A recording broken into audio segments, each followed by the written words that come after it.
I just purely indulged my own animal passions. I Right. completely moved out of any reflexive, compassionate, mutual sense of self. I was just a beast.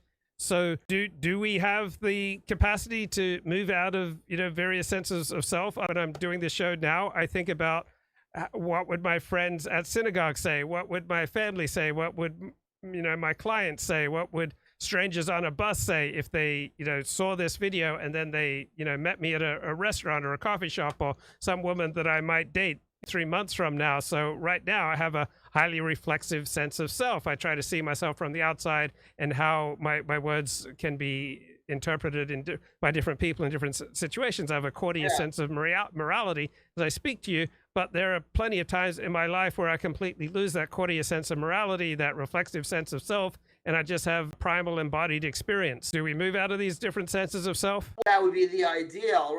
We can't deny this animal. Can we at least, funnel it or channel it in a productive way? If I were primarily spending my time in an academic environment, I would take on more of the academic, liberal understanding of self, as opposed to if I were primarily spending my time among Orthodox Jews, I would take on more of a traditional sense of self. I had periods of my life where I was quite left wing when I was at college, and I must have, unconsciously taken on the perspective of this, disembodied, reflexive, buffered sense of self, and then in other environments reverted to a more tribal sense of self. So it is entirely possible for people to move out in and out depending on the situations that they place themselves in, because we all want to get along.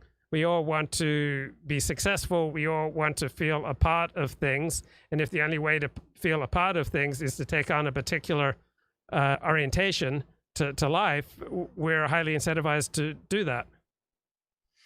Being buffered and reflexive and disengaged is a privilege. It's something that we can do in certain circumstances, but maybe not others, and maybe not most.